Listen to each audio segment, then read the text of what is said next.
Mãe preta, mãe preta, onde é que estás agora? Tua morada é tão longe, é bem pertinho de Angola. Mãe preta, mãe preta, mãe preta, onde é que estás agora? Tua morada é... Bom, gente, boa tarde a todas, né? Primeiramente, queria muito agradecer a presença de vocês, sejam muito bem-vindas.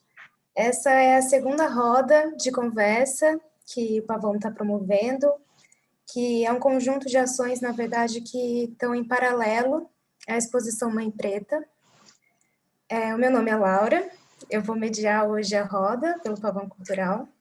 O Pavão, para quem não conhece também, é um espaço cultural que tem em Campinas. Ele costuma receber exposições de arte, apresentações de música, apresentações teatrais e apresentações artísticas no geral. E, recentemente, a gente inaugurou a exposição Mãe Preta, no final de fevereiro, que fica até o dia 18 de abril.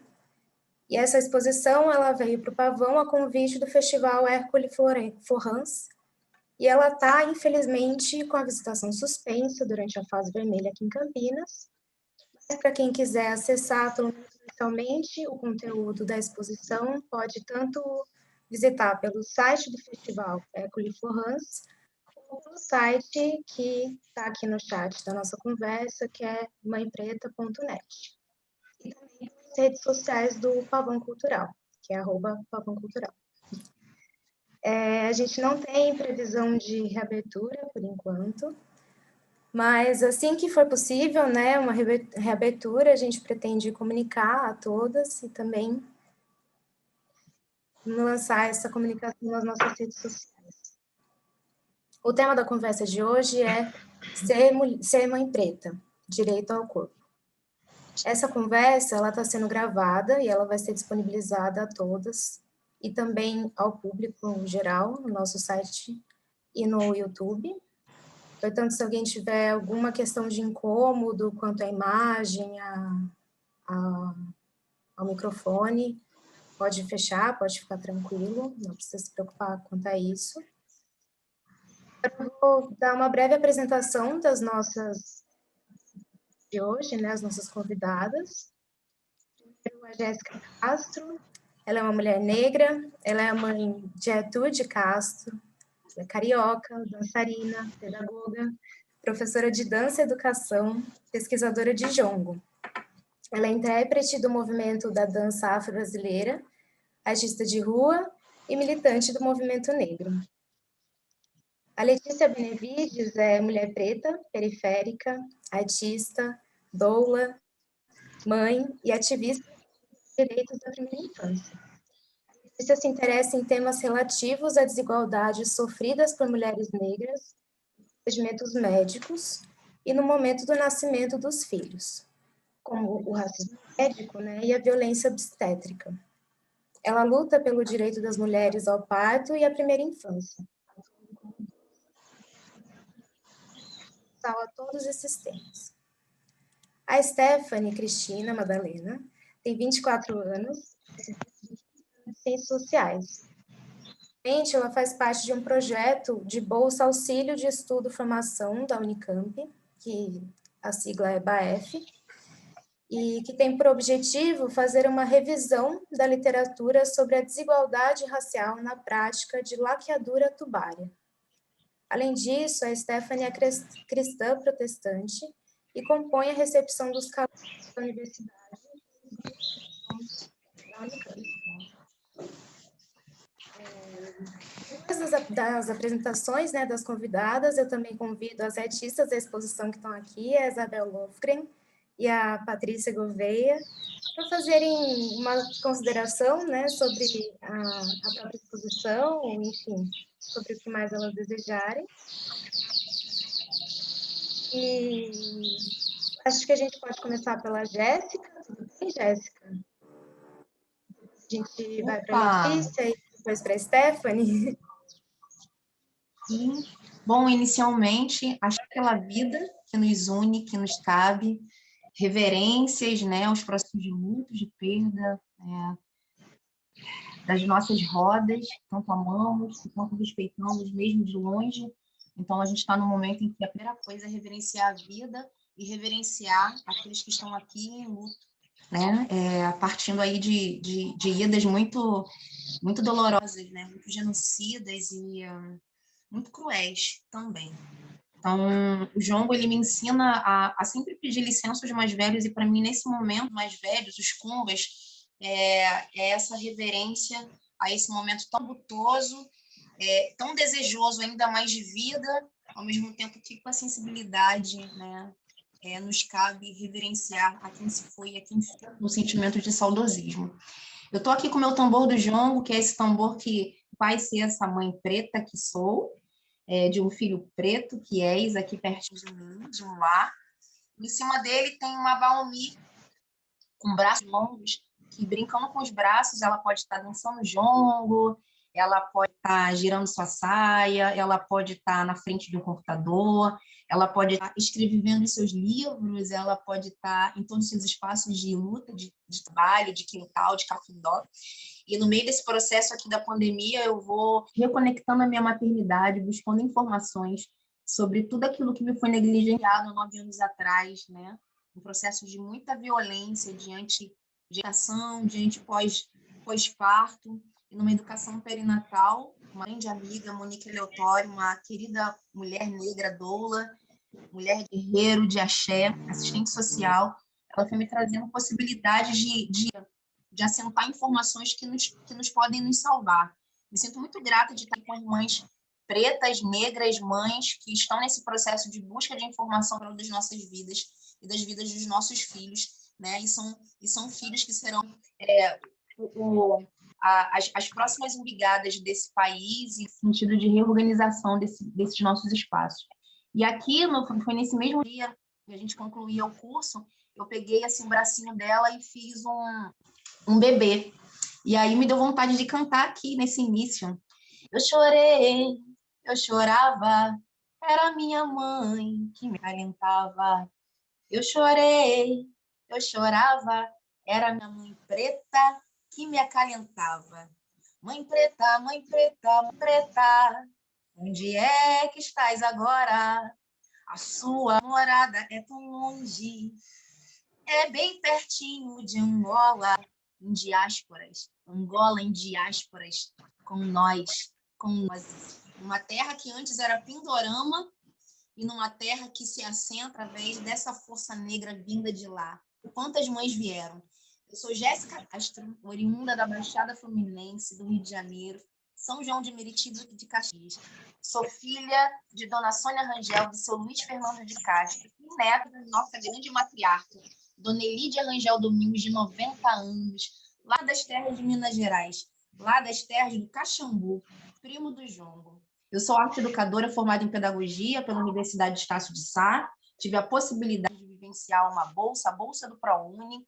Logo em seguida, engatei na UFRJ. Fiquei 7 anos fluindo o bacharel em dança a concluir, porque é sobre isso também. Sou uma mulher que atua nas periferias todas da vida, ONGs, projetos, escolas da rede municipal, pública e estadual, escolas da rede privada. Aonde o jongo me levar, aonde as pedagogias antirracistas me levarem, a dançar possibilidades de falar sobre nossas existências, nossos processos políticos, nossas necessidades de reinventar novas formas de reorganizar as nossas brigadas, lá eu estarei. Com os meus tambores, com as nossas histórias, com as nossas escrevivências, segundo Dona Conceição Evaristo, que diz sabiamente: e não há que ponha um ponto final nas histórias de nossas mulheres mãe pretas, como a minha, como a sua e como as nossas. Meu filho está aqui, 9 anos, uma criança linda, de uma áurea evoluidíssima, muito enérgico, estudante da rede municipal na escola Tia Ciata, nossa grande reverência do samba, da Bahia para o Rio de Janeiro. E cá estou, agradecendo nossas vidas, agradecendo ainda a possibilidade de, enquanto mãe preta, educadora preta, mulher de todos os territórios, acadêmicos, de rua, de todos os espaços possíveis, engatando o meu enegrecer, me tornando mulher negra e enfatizando a vida por nós, porque é sobre isso. né? Sobre a gente dar a voz a quem tem direito à voz.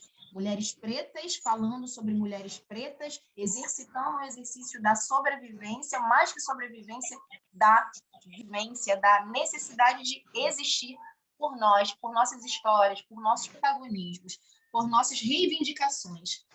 Tem uma companheira chamada Tatiana Vitorino, então sou uma mulher preta, reconhecida como lésbica, né? E ao mesmo tempo digo que eu sou Jéssica Castro. Temos uma família, eu, meu filho, minha companheira, meus pais, que é essa grande nata do meu cafundó, minha avó, a qual eu muito reverencio e que me faz, seguidamente, colocar os meus favores nas costas, as minhas mochilas, os meus livros, e seguir adiante e seguir em frente. E através dos últimos anos de imbricamento na pesquisa afetiva de vida do jongo, eu vou mergulhando toda a minha existência dizendo que o jongo vai escolhendo suas pessoas para que possamos conhecer as fontes, as comunidades tradicionais jongueiras, as entrelinhas, porque jongo é bantu, jongo é palavra lançada, jongo é entrelinhas, e para a gente girar numa roda de jongo, a gente precisa sempre estar atento a todo o seu movimento. E para a gente estar atento a todo o nosso movimento, a gente precisa continuamente estar descobrindo quem nós somos. E eu vou seguidamente, até o meu último sopro, assentar o meu ser existencial, mulher preta, oriunda das periferias, mãe educadora, e a seguir adiante com as nossas umbigadas. Então, saúde, axé, obrigada pela oportunidade, queridas Patrícia, Isabel, muito carinho por nossas histórias em conexão, muito respeito também pela integridade da caminhada de vocês com o movimento Mãe Preta, não sendo mãe pretas, que é sobre isso. Então, axé, minhas queridas, gratidão, estou aqui para ser escuta e prosear nossas umbigadas. Até já. Obrigada, Jéssica. Sim.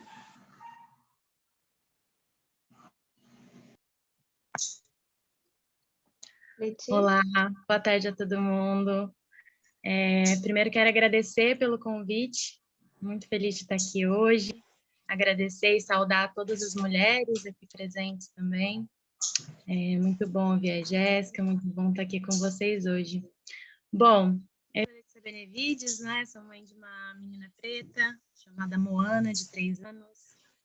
Também moro numa periferia, trabalho com educação popular, sou doula e sou cantora.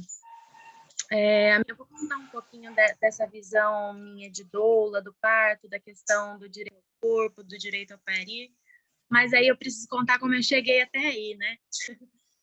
Eu sofri racismo médico, sofri violência obstétrica, né? O que a gente conhece hoje, muitas mulheres vêm falando, né, sobre o racismo obstétrico. Minha filha nasceu no CAISM. Eu tive a oportunidade de ter uma doula, mas mesmo assim, mesmo tendo esse acesso, sofri inúmeras violações. Daí em diante, eu começo a pesquisar mais sobre parto, começo a me interessar. Já me interessava, mas vem a minha formação de doula aí, né? E sempre criticando esse olhar elitizado, essa questão do parto humanizado para alguns, para algumas. Eu não entendia no começo. A gente está falando que tem mulheres que querem parir em casa, mulheres que param em casa. E quem são essas mulheres? Onde é que elas vivem, o que é que elas comem. E, então, eu precisava mesmo desse olhar diferenciado, né? Desse olhar com recorte, para poder levar esse acesso para mulheres como eu, mulheres aqui da periferia, da onde eu sou, né? E por diversas vezes eu vi falas muito violentas vindas desse movimento, por isso o meu olhar hoje ele é diferente, né? E eu acredito que toda essa caminhada me levou para os projetos aí que eu criei, para os projetos que eu participei. Lembro até de uma fala, acho que foi uma das primeiras, eu estava numa roda de parto e uma pessoa muito conhecida, inclusive aqui na cidade, que já trabalha com parto há mais de 10 anos, falou... ela estava explicando sobre episiotomia e uma pessoa perguntou, mas isso acontece no hospital particular, né? Episiotomia é aquele corte vaginal, uma intervenção totalmente desnecessária, né, na vagina da mulher, que saiu portaria há mais de 30 anos, que é pela OMS, que não deve ser feito, mas continua sendo realizado. E aí essa pessoa me rebate falando, não, isso acontece só lá no açouguão do SUS. E minha filha nasceu no SUS, né? Então, eu me levantei, me retirei, e dali comecei a organizar as coisas que eu acredito que é direito, se é direito tem que ser para todo mundo, se é humanizado precisa ser para todo mundo, né? Então, eu começo primeiramente atendendo de forma voluntária, mulheres que não têm acesso, que não têm como pagar por uma doula, essa pessoa que está ali para auxiliar durante a gestação, né, durante o parto e depois do parto, no puerpério. E logo depois, acho que todo esse olhar, né, me levou para os diferentes tipos de maternidade. Então, criei junto com mais 2 amigas a doagem no cárcere, né, no presídio aqui em Campinas, o presídio São Bernardo. Nós começamos com 10 mulheres, foi uma relação de muita troca, assim, de uma escuta bem ativa. Todas as pessoas querem saber mais sobre esse projeto, que marcou muito nessa trajetória, e me marcou muito também. E ano passado teve o Mães em Quarentena, que é um projeto voltado para mulheres mães que estavam sem o auxílio durante a quarentena, né? Durante toda essa crise sanitária. A gente atendeu várias mulheres nas diferentes quebradas aqui de Campinas. Fizemos uma pausa agora para entrar esse ano, nossa página está saindo, então já quero aqui divulgar o Mães em Quarentena para depois vocês puderem acessar, buscarem informações, compartilhar, enfim, e a gente começa já a arrecadação para as próximas doações. Então, tudo isso foi mexendo muito comigo, me fazendo entender que a gente precisa lutar por isso, né? A gente precisa falar sobre racismo obstétrico, né? Porque ele é uma ameaça real à vida de mulheres negras, né? De pessoas que passam pelo ciclo gravídico puerperal, incluindo, né, situações de abortamento. Então, a gente precisa falar sobre isso. Quando a gente geralmente vê violência obstétrica, a gente esquece que mulheres negras sofrem violência obstétrica e racismo, né? Mulheres brancas sofrem violência obstétrica e mulheres brancas sofrem violência obstétrica e racismo. Então, é muito importante a gente falar isso, né? É um assunto que a gente precisa pensar de um outro ângulo, justamente para pensar políticas públicas que pensem na melhoria do atendimento a pessoas, né, que estão gestantes, mas que corroborem outros índices, outros marcadores, né? Quando a gente fala só de violência obstétrica, a gente não está falando da maioria minorizada da população, e a gente precisa falar sobre isso. Então, a gente precisa explorar isso para pensar estratégias de fortalecimento, de desenvolvimento de uma sociedade que realmente possa ser humana. Quando a gente fala em parto humanizado, é isso que a gente está falando. É isso que, né, eu acredito que seja o humano, né? E acho que essa minha visão veio muito disso mesmo, das diferentes maternidades que eles têm, né? Quando a gente fala a minha maternagem é diferente da sua, né? O que a gente está dizendo com o direito ao parto, né? As fertilidades, a reprodução e maternagem, elas não são universais, né? Elas são marcadas por eixos seccionais de raça, gênero, classe social, e não dá para entender essas experiências sem a gente entender a comunidade, né? Ter essa compreensão de comunidade. Então, foi justamente isso que me levou a esse cuidado, a voltar ao meu atendimento para o fortalecimento, né? O encontro de mulheres negras. E isso é o que eu aprendi com as minhas mais velhas, né? A minha querida bisavó Georgina foi uma parteira muito conhecida, que eu saldo, reverencio, porque foi através das bocas delas que eu aprendi, né? Era ouvindo sobre as violações que elas sofreram, e acredito que todas nós já ouvimos isso, já, né? Quem é mãe passou por isso. Então, eu fui me formando através dessas mulheres negras, dessas mulheres que me deram a mão para que pudesse estar aqui hoje, sendo a mão que apoia a travessia durante o parto. É por isso que eu luto, e falo que o processo do projeto Dolagem no Cárcere me moldou muito, assim, mexeu muito comigo. Tem até um livro que eu queria sugerir, eu separei aqui para mostrar para vocês, é Presos que Menstruam. E tem uma fala da Nana Queiroz, recomendo todo mundo para quem quiser depois procurar, e diz assim, vou abrir aqui.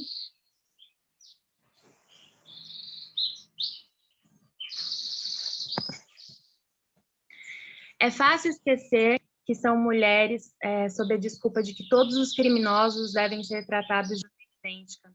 Mas a igualdade é desigual quando esquecem as diferenças. É pelas gestantes, os bebês nascidos no chão das cadeias e as lésbicas que não podem receber visita de suas esposas e filhos que temos que lembrar. Esses presos sim menstruam.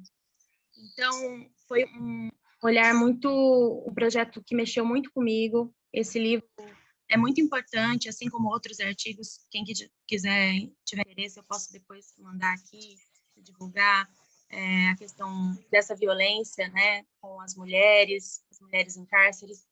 Me formou esse projeto. Sempre me procuram perguntando como, né, fazer parte de um projeto assim. E o que eu sempre indico é isso, ir com esse olhar, com essa escuta bem ativa, porque mexe com a gente precisa estar nessa posição. Nunca de, o que elas precisam, mas o que elas estão reivindicando, né? O que elas querem. Sempre foi assim com esse olhar, senão nem adiantava fazer parte disso para mim. Então, eu sigo pelo direito, lutando pelo direito ao corpo, pelo direito ao parto, né? Pelo direito à informação. E como também sou artista, senti aqui com vontade de cantar um trechinho, uma música de uma outra Jéssica também muito especial, uma querida amiga Jéssica Gaspar, que para mim fala um pouco o que é ser mãe preta, e é mais ou menos assim. Deus é uma mulher preta e por natureza sei que vou sobreviver. Deus é uma mulher preta, benção minha mãe, para lutar, escrever. A morte, meu pai, genocida reservou para mim, porém minha alma não é uma semente daqui, é semente da mente de Deus que é de lá de onde eu vim. Rainha que ontem e hoje floresça em mim. A morte atravessa os sonhos de pretos aqui. Encaro, digo pro estado, não saio daqui. Minha mãe me abençoe e dê forças pra eu prosseguir. Seus olhos d'água refletem a força que mora em mim. Deus é uma mulher preta e por natureza sei que vou sobreviver. Deus é uma mulher preta, benção minha mãe para lutar, escrever. É isso. Gratidão, axé para nós e muita luta. Obrigada, Letícia, que lindo. Oi, gente. Estão conseguindo me ouvir? Meu nome é Stephanie, né? Eu tenho 24 anos, eu moro aqui em Barão Geraldo, perto da faculdade. Né? Eu resolvi ficar aqui, mesmo nesse momento de pandemia, para conseguir me concentrar mais nos estudos. E eu entrei nesse projeto da Bolsa, da Bolsa que a Laura comentou, né? Inicialmente porque eu queria estudar a saúde da população negra, né? E aí, só que aí a minha orientadora, né, ela estudava um outro tema, mas aí eu pensei, eu vou propor o tema que eu quero estudar, né? Vou ser ousada e vou falar para ela, quero estudar tal tema, e aí, você topa, né? Aí eu propus estudar, né, laqueadura de acordo com a raça e inicialmente porque eu fazia uma matéria sobre desastres, né? Parece que não tem nada a ver, assim, mas essa matéria era para ver como os impactos sociais, né, de algum desastre. E aí eu pensei assim, nossa, acho que eu posso relacionar, talvez, por exemplo, será que em lugares onde tem enchentes, onde tem desastres naturais, as mulheres negras acabam se esterilizando mais, né, do que em uma situação comum? E aí foi por isso que eu acabei entrando nesse tema, né? E aí depois eu fui descobrindo outras coisas, na verdade, que a laqueadura muitas vezes é um sintoma da falta de acesso a métodos contraceptivos, né, pelas mulheres negras. Estou dando spoiler já da pesquisa, mas e aí foi um assunto que eu fui me interessando mais, que eu pretendo assim seguir um pouco nessa linha se eu continuar pesquisando, não sei ainda porque eu estou no processo de formação ainda, né, no meu curso, não sei se eu vou seguir área acadêmica, se eu vou ser só professora, mas eu penso de qualquer modo em trabalhar a educação sexual, né, com jovens negros, principalmente de escola pública, porque através dessa pesquisa eu vi que é muito importante, assim, e até na minha própria história, né? Porque eu fui ter educação sexual mesmo quando eu entrei na Unicamp. Então, que eu fui ter acesso a informação de métodos contraceptivos, até aos métodos mesmo. E aí foi uma coisa que eu fiquei pensando, né? Nossa, até o direito de regular o próprio corpo, né? De decidir sobre o próprio corpo é negado para as mulheres negras, né? Então, foi uma coisa que eu acabei descobrindo com essa pesquisa e que me motiva a trabalhar isso, a ver a relação de raça e educação sexual e sexualidade e reprodução, né? Principalmente como um direito. E acho que é isso por enquanto.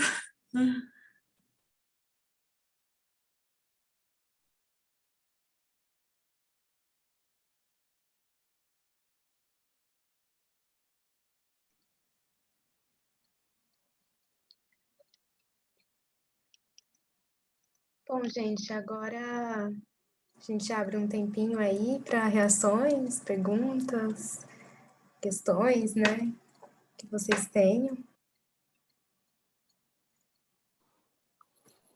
Isabel, você que vai ter que sair mais cedo para botar o Theo para dormir, ela está 5 horas à frente do nosso fuso.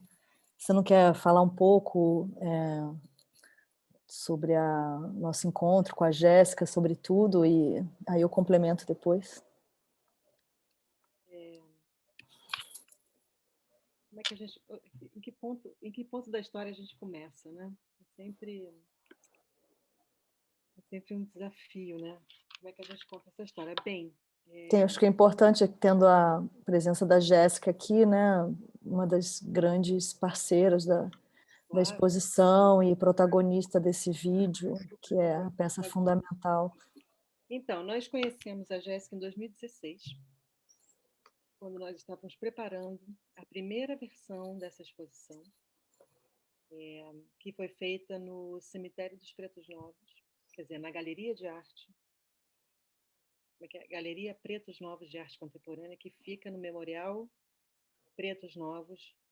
Instituto de Pesquisa e Memória Pretos Novos. É muito nome.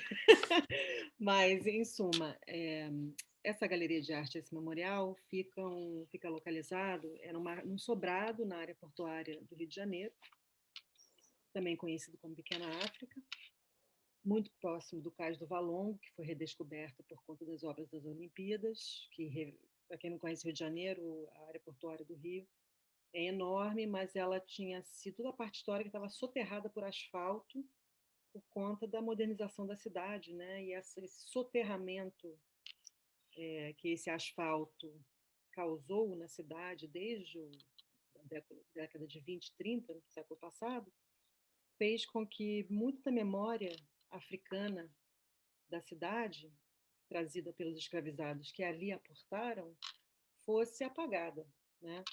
Ela existe na cultura da Pequena África, que é o berço do samba, né? Tia Ciata, como a Jéssica falou, né? Tia Ciata, grande Yalorixá, que realmente a casa dela foi onde os grandes sambistas iniciaram o samba, né? A região é muito significativa na cultura brasileira. Mas, mais do que isso, essa região carrega uma história de extremo sofrimento, porque foi no Cais do Valongo, nesse porto, onde onde aportaram mais de 1 milhão de africanos vindos através do mercado do comércio transatlântico de escravos, né? Então, o Rio de Janeiro é uma cidade essencialmente muito conectada com a África, mas esses vestígios estavam todos debaixo de terra, como se o país não quisesse lembrar, né?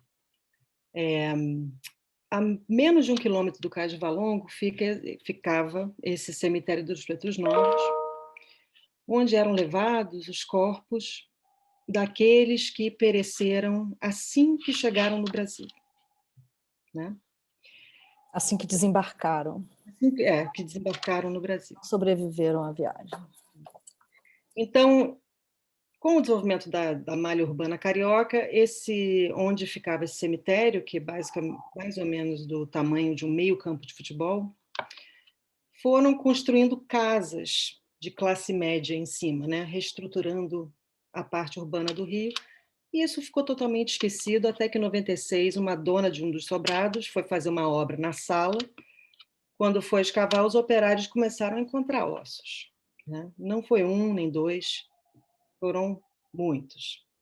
E estima-se, de acordo com o historiador, que também é nosso parceiro no projeto, Júlio César Medeiros, estima-se que há pelo menos 30 mil corpos que ali ainda se encontram, né? Nos vestígios desses corpos. Então, esse lugar é um lugar muito complexo, digamos assim, né? E ali reside um memorial onde podem se conhecer a história, né, dessa região, a história muito sofrida dessas pessoas, desses indivíduos que ali, né, acabaram sendo jogados, na verdade. E tem uma galeria de arte ali. Como é que a gente combina arte com um lugar no Rio de Janeiro que mais se parece com um lugar como o que, se fosse na Europa, chamaria-se de Holocausto, né? Então, é um legado de muita dor nessa cidade e que, curiosamente, durante esse processo das Olimpíadas, foi acordando para valorizar essa parte da cidade que estava completamente esquecida, a não ser pela cultura viva, né, que já tem nas ruas e tudo mais. Então, com esse convite, a gente pensou o que a gente ia fazer ali, né? Será que podemos? O que se pode fazer? Com que permissão se entra nesse espaço? Como se homenageia, ou, digamos assim, como se humaniza esse lugar, né? Como dar dignidade a essas pessoas, essas milhares de pessoas que ali estão, que estavam debaixo dos nossos pés, se você se imagina dentro desse espaço da galeria, né? Patrícia e eu somos pesquisadoras muito ligadas à questão da história urbana do Rio de Janeiro, já tínhamos trabalhado em lugares históricos antes, e tínhamos acabado de nos tornar mães em 2014, tivemos filho praticamente no mesmo dia, foi uma coincidência, nós trabalhamos juntas há muitos anos.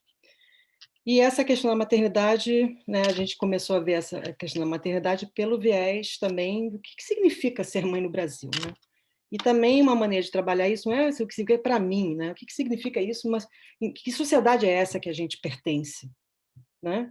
Uma sociedade absolutamente desigual, violenta, né? Então, como é que a gente fala disso, ou como é que a gente trata disso, de todas as perspectivas possíveis, né? Então, a história social da maternidade é uma coisa também ligada à história do Rio de Janeiro, né? Então, a gente começou a juntar os pontos, né?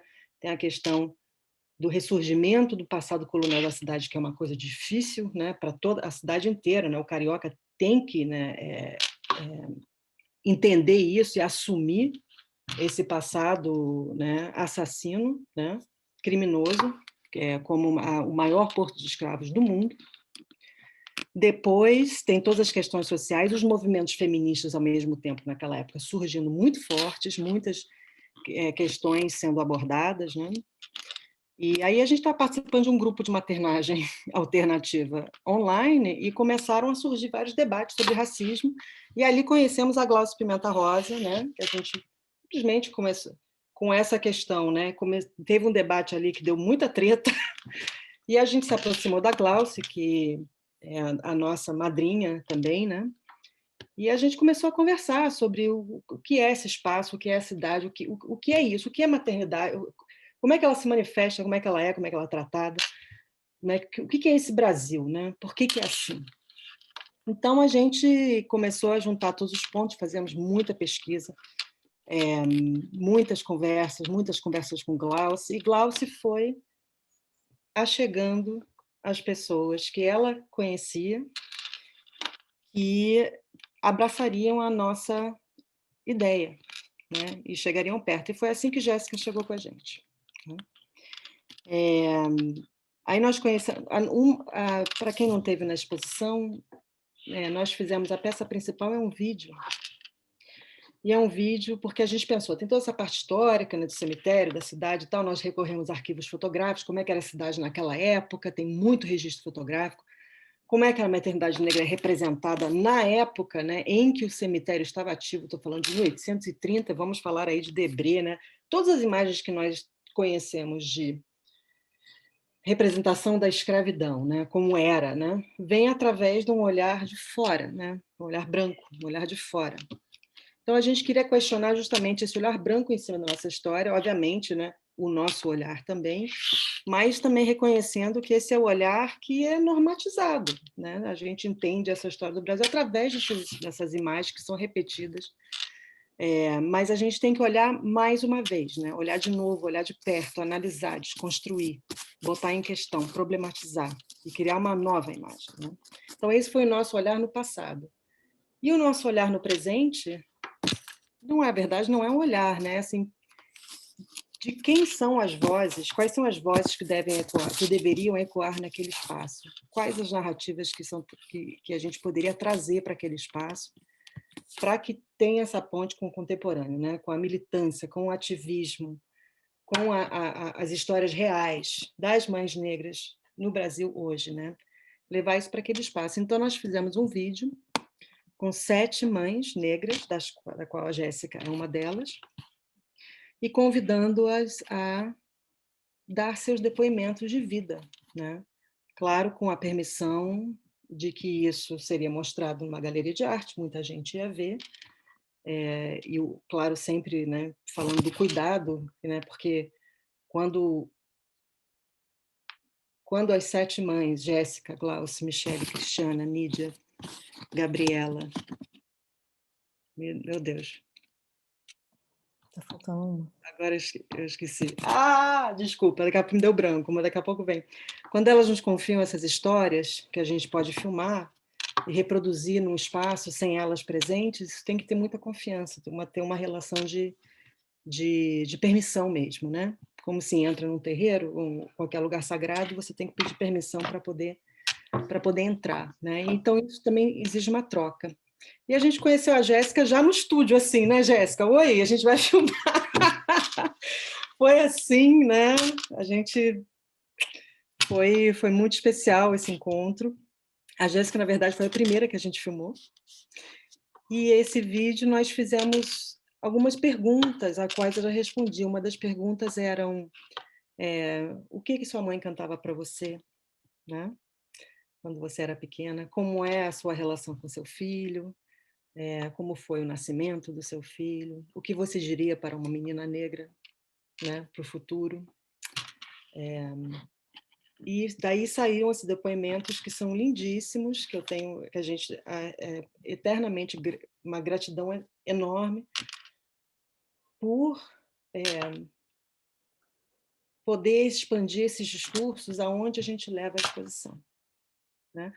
E como eu falei antes de vocês todas falarem, uma das questões muito importantes que são levantadas nesses testemunhos são justamente a experiência do parto, do nascimento, né? E o curioso é que das 7 mães, cada uma tem uma história muito diferente para contar. Uma sofreu violência obstétrica, racismo e tal, a outra tem uma questão de medicina privada versus pública, ou tem em casa, outra teve um atendimento no hospital público muito bom, e por aí vai, né? O que mostrou também a diversidade de experiências que realmente ilustra o estado em que onde estão essas questões, a partir das narrativas das mulheres, não oficiais, do que o governo fala, ou do que os especialistas falam, ou de que outras, né, mulheres tomando o lugar de fala, né, de outras. Não, ali realmente são testemunhos muito pessoais, muito íntimos, e o bonito dessa experiência, também acho que é uma coisa super política, é de trazer essas narrativas bastante íntimas a público, né, para que sejam conhecidas, para que elas sejam reconhecidas publicamente como questões a serem levantadas. Que Letícia, Stephanie, eu estou vendo que o trabalho de vocês realmente é também fundamental, né? Esse ativismo matrilinear é algo que tem que ser feito de baixo para cima mesmo, e a gente fica, não sei nem o que dizer, a gente fica mais do que feliz e podendo possibilitar esse tipo de diálogo, né? É isso, não sei muito mais o que dizer, mas acho que a intenção foi essa, né, de criar um espaço, quer dizer, usar o espaço de uma exposição de arte, que pode ser, né, um artista pode usar isso para sua autoexpressão, para falar não sei do que, mas ele é uma exposição de arte também pode ser um espaço de ativação política, né? Então a gente tomou uma chance aí, né, de como é que a gente traz, né, como é que isso pode ser expressado dentro de um espaço desses, que encontros, a gente estava muito importante nesse trabalho, não é só a oportunidade de mostrar o que a gente sabe fazer com uma imagem, né? Isso aí não é o essencial. O essencial foi criar uma exposição que, na verdade, funcionasse como um espaço pedagógico, um espaço de trocas e colaborações. A Jéssica e a Glauce fizeram performances nas aberturas de 2 exposições que são, assim, que foram, não consigo nem descrever, de tão, não foram belíssimas, mas mais do que isso foram importantes, né? Foi importante ver como a Jéssica e a Glauce juntas conseguiram ativar a exposição, não só como palco, mas também como palanque, de certa forma. E realmente, essas estão todas online no nosso site, vocês podem ver. E são questões muito importantes abordadas que nós jamais teríamos a capacidade de fazer.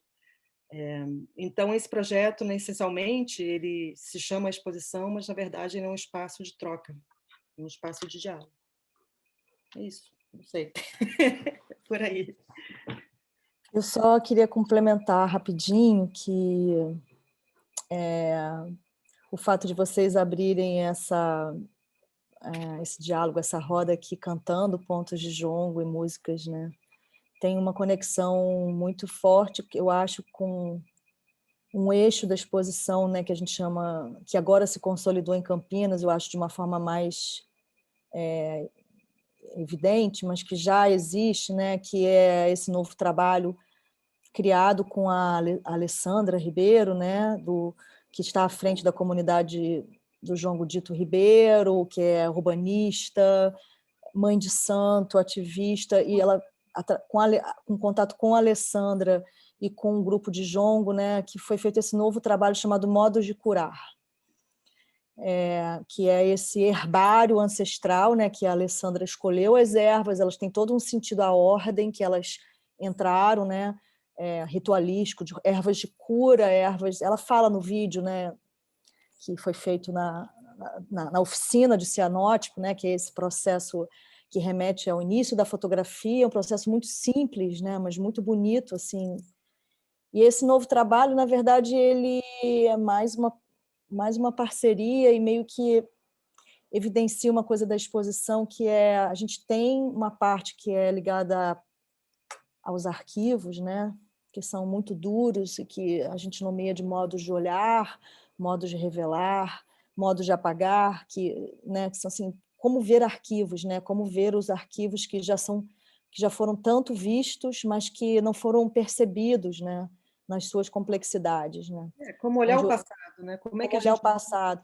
Mas existe um eixo da exposição que é isso. Como a gente pode ressignificar esse passado que é de extrema dor, que é de um olhar hegemônico branco, patriarcal, e como a gente pode fazer, trazer isso como uma forma de cura, como curar, como trazer a atuação, né, das mulheres hoje. Então, esse vídeo que Jéssica canta, né? Você começou a cantar, eu já me emociono imediatamente, porque a densidade da sua fala, né? Eu já montei essa exposição 6 vezes e é difícil para mim. Eu fico muito mexida, muito emocionada. É difícil ficar trabalhando numa montagem, porque eu fico ali vendo o vídeo. Ele chama Modos de Fala e Escuta, porque escutar também é uma forma de cura, né? E o vídeo é feito como uma roda.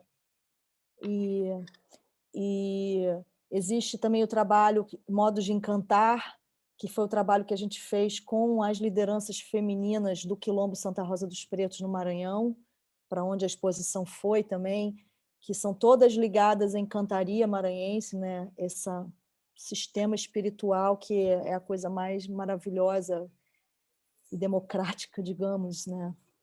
E que são ativistas do parto natural, né? E usam o uso de ervas, e que é um trabalho da exposição também, né? Essas parteiras, o retrato dessas parteiras, elas cantando,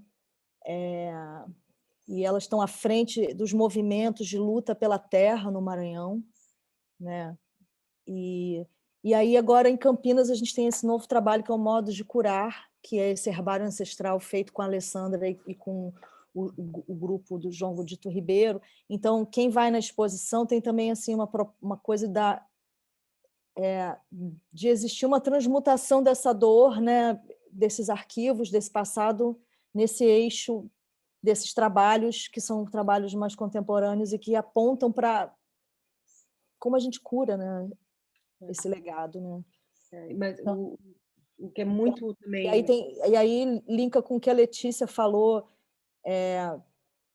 Se a gente está falando de parto humanizado, se não for humanizado para todas, não podemos falar de uma conquista, né? E essas pautas todas que a gente levanta, do feminicídio, tudo isso que vem recrudescendo no Brasil agora, acho que agora talvez a luta pela vacina para que todos sejam vacinados pelo Covid, evidencia esses buracos, né, da nossa sociedade, né, que discute avanços, mas os avanços são para alguns só. E agora esse tragédia que a gente está vivendo talvez tenha despertado para isso. Se não houver vacina para todos, não haverá. A gente não vai conseguir vencer a Covid. Então, e a gente continua vendo as desigualdades também na vacinação, né? Muito mais gente branca sendo vacinada que a população negra. Então, eu pensei, você estava falando, né? E nesse grupo que foi onde a gente conheceu a Glauce, conheceu a Jéssica, esse discurso, né, do parto humanizado bonitinho, assim, né? Ficou muito evidente, né, que ele não se sustenta quando vai aprofundando para as camadas que você citou no seu trabalho, né? E aí foi aí que surgiu essa discussão imensa sobre racismo estrutural, e muitas mulheres saíram do grupo porque se sentiram, né, mulheres brancas, né, que se sentiram acusadas, né? Na verdade, quando a gente fala do sistema, né, da branquitude, não é um ataque pessoal a nenhuma mulher branca, é uma coisa para pensar, né? Mas algumas pessoas realmente não sustentam, né, o debate. E aí a gente vê como, na verdade, fica uma coisa meio Johnson & Johnson, né? Não sei se eu estou usando a expressão correta, mas que é isso, assim, né? Não há possibilidade se não for para todas, né? Então, assim, eu e Isabel entramos muito nessa pesquisa por conta da nossa maternidade, por conta desse convite, por causa do envolvimento que a família da Isabel tem com ativismo infantil. Eu tinha sofrido uma experiência de violência institucional no parto da minha filha, e aí eu fui pesquisar. Morei na área portuária, na região portuária. Tem uma casa na região portuária, então aquela região muito conhecida, conhecia muito bem. A gente foi pesquisar, assim, eu enquanto mulher branca, se eu sofri essa violência institucional, quando eu comecei a pesquisar e vi, assim, o que aconteceu comigo não é nada comparável ao que acontece com as mulheres negras no Brasil sistematicamente, né? Então vem daí, assim, essa pesquisa, e a gente, na verdade, só tem a agradecer a todas as pessoas que se dispuseram a dialogar com a gente, porque, na verdade, isso é um trabalho de escuta. Né? Obrigada.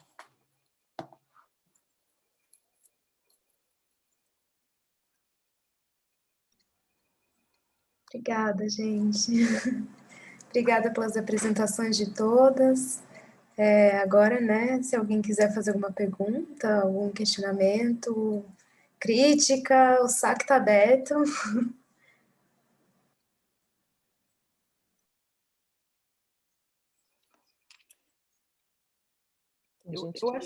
Eu acharia interessante se as palestrantes pudessem uma perguntar uma pergunta para a outra.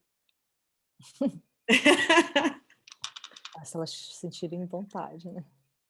Não, porque a gente assim faz uma roda também, né? Bom, perdão. Ouvi com muito carinho, viu? Cada ponto certeiro lançado aí. Isabel e Patrícia são grandes umbigadas entre si, tentativas muito íntegras, viu?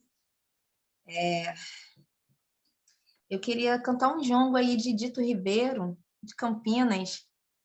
O jongo me tranquiliza até para me assentar aí nas flechas certeiras, né? O jongo é flecha certeira.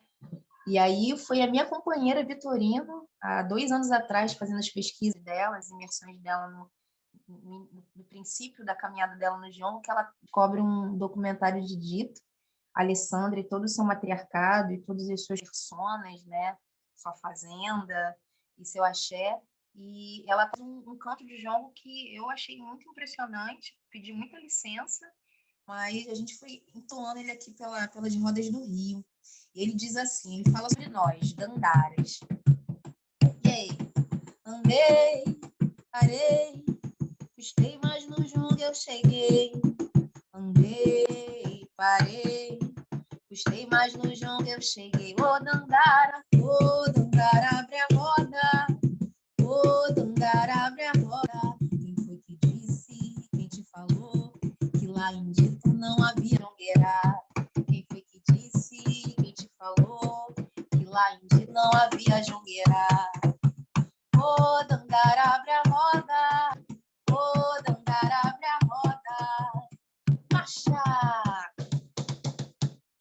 E aí, quando eu vi o vídeo, Isabel, que você me trouxe, né, dessa grande persona, descobrindo agora que ela é urbanista também, diante de tudo. Que orgulho de ver essas mães pretas nas suas reivindicações, nos seus palanques, né, nas suas diversidades, nos seus axés e leis, nas suas potências incríveis, né, de politizar a sua própria existência. E quando ela vai adentrando, limpando, defumando espaço, Isabel, aí aparece o pano de fundo, né, esse momento do vídeo. E eu chamei minha companheira, eu falei, Vitorino, olha, nesse momento está aparecendo eu, a irmã assentando no espaço, abrindo, eu em diálogo ali atrás. Eu me senti tão orgulhosa, assim, e consegui ver essa mãe preta, né, saindo dessas histórias ancestrais antigas de muitas episotomias, né, e assentando os seus processos de cura, porque as episotomias diversas acontecem. Eu sabia que eu vivi uma episotomia tem 4 anos, meu filho tem 9. Eu fui ter uma educação perinatal no sentido de uma vivência, uma experiência, uma aula online, um encontro de informações que muito recentemente, continuamente como tornar-se negra até o fim, a gente vai descobrindo as informações e assentando formas e políticas públicas de sobreviver. O meu filho sabe que ele nasceu no momento em que a mamãe foi muito violada e violentada pelo sistema, né? Pelos médicos que eram brancos, que me negligenciaram afeto, amor. Eu sempre me recordo a imagem. Foi um irmão LGBTQ, uma irmão LGBTQ, que pegou a minha mão, negro, e disse assim, negro ou negra, e disse assim, vai ficar tudo bem. Foi a única pessoa que me olhou nos olhos num momento de tamanha dor, de tamanho sofrimento, e, né, dificuldade de entender aquele processo, que eu não fui uma mulher com alguns tantos preparos, e preparos hoje que eu penso que salvam vidas, e penso não salvam vidas, e eu converso com meu filho sobre isso. Meu filho sabe o que é uma episotomia, eu fui saber o que era 4 anos atrás, sabe? Uma dor que eu fui levando, e que a arte, que o palco, que o processo Mãe Preta, inclusive, porque cada processo que a gente chega, a gente vai descobrindo que coisas estão incorretas e que a gente precisa sentar e buscar os caminhos dessa exatidão. O Mãe Preta, nesse exercício de falar, de transbordar o que eu vivi, as dores de tantas episiotomias e tantas formas de trava e de agressão no processo que eu entro e saio, sabe? Não foi colocado o meu bebê aqui para eu sentir o cheiro. O filho saiu e a negligência continuou. Eu não vi meu bebê, eu não senti o meu cheiro. Foi renegado esse momento. Foi renegado todos os momentos de que aquele processo poderia ser uma das experiências mais fodas da minha vida. E eu fiquei com traumas seguidos ao longo dos anos, e venho recuperando-me e fazendo com que cada informação que chega esse corpo preto, maternal, possa ser informação para outras manas. E eu falo das manas periféricas, como eu. E eu falo desse debate na rede SUS. Eu acredito no SUS. É como acreditar na rede pública de ensino. É sobre isso. Essas políticas públicas, essas discussões precisam estar nesses espaços que são nossos. E aí, voltando à cena da nossa querida Alessandra, em Dito Ribeiro, aí em Campinas, né? Estou até vendo conexão, vocês assentarem esse processo aí. Olha que bonito. Não é por acaso. A Alessandra deve estar muito orgulhosa de vocês também. Eu acho que para o projeto, todos esses olhares e visões e chegadas dessas mães pretas, dessas umbigadas pretas, só legitimam a integridade dessa caminhada ao longo dos territórios brasileiros. E cada território que vocês assentarem serão personas, mães, mulheres pretas, cheias de legados e reivindicações e palanques, como a nossa querida Isabel trouxe aqui. Então, só para aconchegar aqui o meu coração assim nessa lembrança dessas mães pretas jongueiras, porque essas jongueiras são mães pretas cheias de axé e cheias de ponto certeiro, ave certeira. Então, Dito Ribeiro tem uma mulherada brabíssima, uma mulherada negra brabíssima, mães pretas maravilhosas, mulheres no poder, nos postos de poder, em todos esses sentidos, e muito me orgulha como mulher das tentativas do jongo, poder conhecer mais a fundo essas imbricações dessas mães pretas jongueiras. Então, agradeço muito vocês terem chegado aí, muito estarem trazendo a onda de uma mulher preta jongueira, muito orgulho para o povo do jongo, inclusive. Que o povo do jongo acesse a Alessandra através de Mãe Preta também, porque a gente conhece os jongueiros pelas rodas, pelos encontros de jongueira. Eu vi a Alessandra lá, ó, puxando o machado, mas olha, poder sentir a sutileza, né? E os outros mergulhos de uma jongueira, de uma mãe preta jongueira. Então, é sobre isso. Muito agradeço também. Vou aproveitar só para falar uma coisinha para quem não é de Campinas. A Alessandra, além de tudo isso que todo mundo já falou, ela enfrentou o ano passado a candidatura a prefeita de Campinas, né? Que precisa ter uma coragem imensa, porque essa é uma cidade super, enfim, preconceituosa, a última cidade que aboliu a escravidão, enfim, tem toda essa questão. E ela encarou uma candidatura a prefeita, que foi uma baita de uma jornada. E não à toa a Fazenda vem sofrendo retaliações, né? E ataques físicos, né?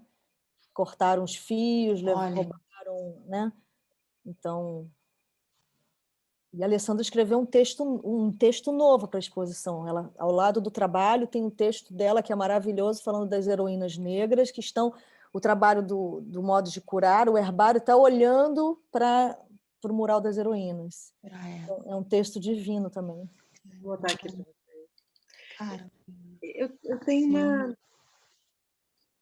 tenho uma pergunta para vocês três, que agora me deu uma questão, ouvindo Jéssica falar, ouvindo vocês três falarem, falando da questão da informação, né?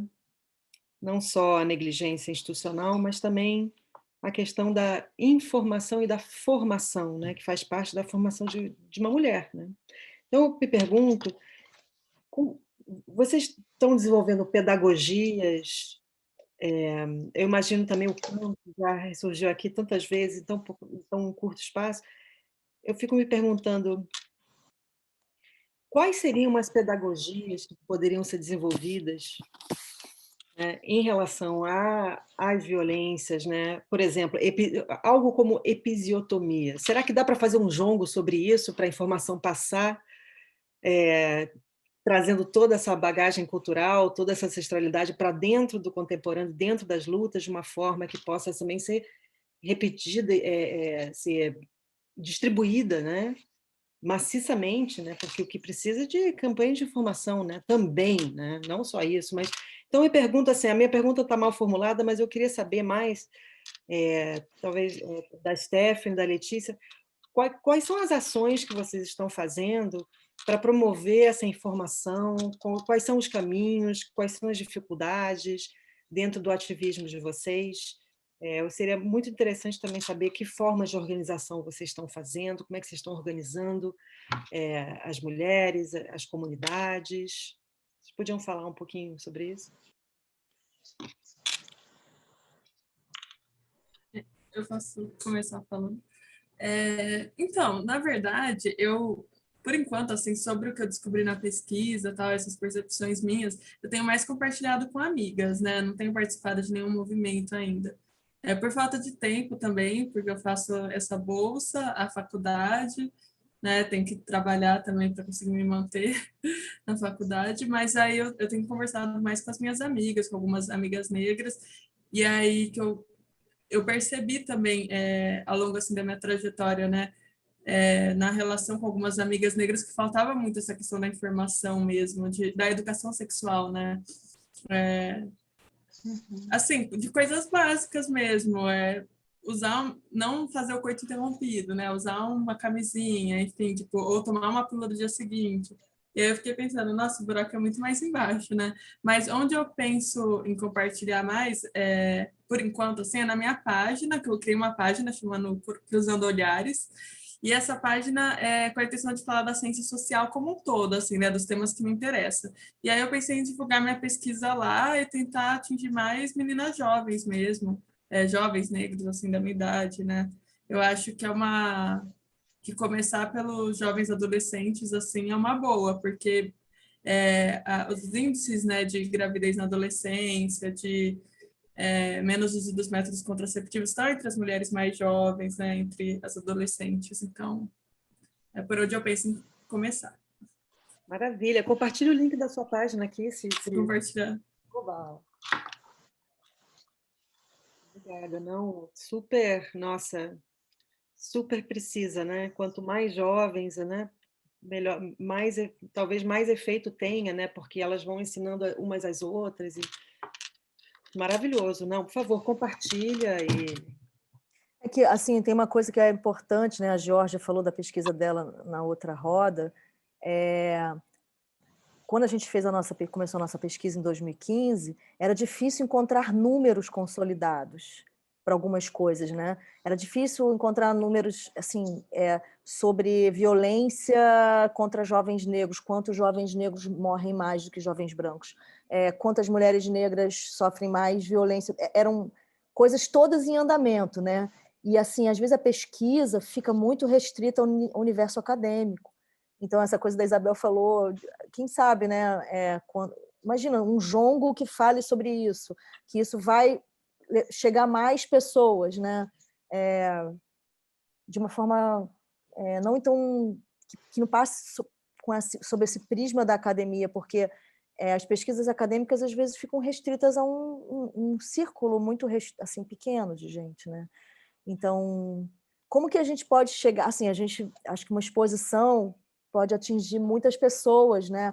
No caso, assim, a gente até se surpreendeu, né? Cada cidade que a exposição passou teve assim, uma visitação recorde mesmo, 2.000, 3.000 pessoas, muitas escolas, muitas crianças, diferente de agora em Campinas, porque não está sendo possível pela pandemia, mas eram muitas crianças, muitas famílias juntas, né? Que ficavam juntas vendo aqueles trabalhos, sentando na mini biblioteca, né, com os títulos, tinha muitos títulos de protagonismo negro infantil, e discutiam aquela questão, e professores que levavam, foram 500 alunos, né, só em São Paulo, 500 crianças. Então, assim, uma exposição pode atingir talvez um público que diferente. Aí, talvez, assim, criar estratégias para que essas pesquisas de vocês cheguem de alguma forma, seja criando uma página, seja fazendo um jongo, seja colocando online, né, essas conversas, como a que a gente está fazendo agora, para que isso chegue a mais pessoas, né? Porque essa questão da educação sexual é muito grave, a falta de uma educação sexual, né? Em É, todas as áreas, eu acho né? que a educação sexual é uma parte, né? Também tem a educação para saber quando a violência, né? Sim, tudo, né? Que engloba o A universo. desnormatização da violência em geral, né? Que passa por vários viés. Não, isso é fundamental. É claro que toda pesquisa tem que ter o rigor acadêmico. Eu sou acadêmica também, né? Então, assim, tem que ter o rigor acadêmico, mas a comunicação pode muito bem ser pela poesia também, né? Ou pelo canto, ou por tudo mais. Nossa, isso... Letícia, como é que você está distribuindo esse conhecimento? Como é que você está chegando nas mulheres? Como é que é essa transformação? Então, antes... Oi? O que importa é a transformação, né? Esse ato de transformação. Sim. Bom, antes da pandemia, a gente se reunia no pátio da escola aqui, usava o espaço da escola da família, e aí era aberto para mulheres, mães, né, gestantes, mulheres, tinha até senhoras que iam, assim, então isso era muito, muito interessante, ouvir a experiência de parto daquelas mulheres também. Então era através de vídeos de parto, a gente estava elaborando uma cartilha sobre violência obstétrica e racismo aqui, a gente já tem cartilhas de violência obstétrica, mas nesse momento de pandemia é importante reforçar também os direitos das mulheres, né, do bebê, né, da primeira infância, e a gente quer elaborar isso nessa cartilha e distribuir para as mulheres que a gente atendeu nessa quarentena, principalmente numa ocupação aqui, que é próximo de casa, a Capadócia, onde a gente atendeu o maior número de mulheres gestantes, né? Fora isso, a gente trabalha assim com música, como eu falei, eu rodei várias escolas falando sobre o canto, falando sobre a questão da gestação, com a própria Biomi, fazendo a Biomi com mulheres, com crianças, com jovens. No finalzinho de 2019, me surpreendi, fui num cursinho popular e tinha uma roda que eles escolhiam, 15 dias, eles escolhiam o tema. E assim, alunos pré-vestibulandos de 16, 17 anos, escolheram o tema sobre parto humanizado. E aí, poder contar a minha história, a história do meu parto, foi muito importante. Uma reivindicação deles mesmo. Então, eu acho que dá para trabalhar através sim, do canto, da poesia. Estou escrevendo meu livro que fala justamente sobre isso, e é uma história infantil, de Adulto e seus turbantes. Então, dá sim para trabalhar através disso. É mais ou menos isso. Axé. Como a irmã falou, como as nossas duas irmãs falaram, né? Nossas queridas axé, pretas, mulheres, nós já estamos fazendo, nós já estamos caminhando, né? O primeiro passo é a gente descobrir as informações que não são negligenciadas.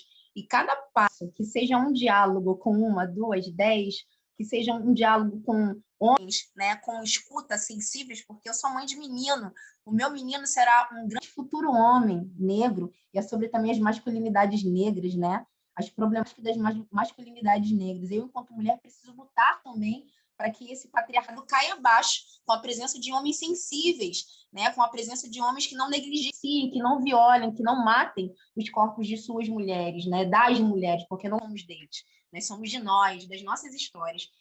Eu estou na luta há pouco tempo, mas sempre nas escolas. Então, a escola é o meu pano de fundo e meu pano de frente. Os meus tambores, eles tocam jongos que falam sobre vida. Quando eu canto assim, Sapera, doutor, urubu republicano, gavião tem mau costume, senta no toco, tá mirando.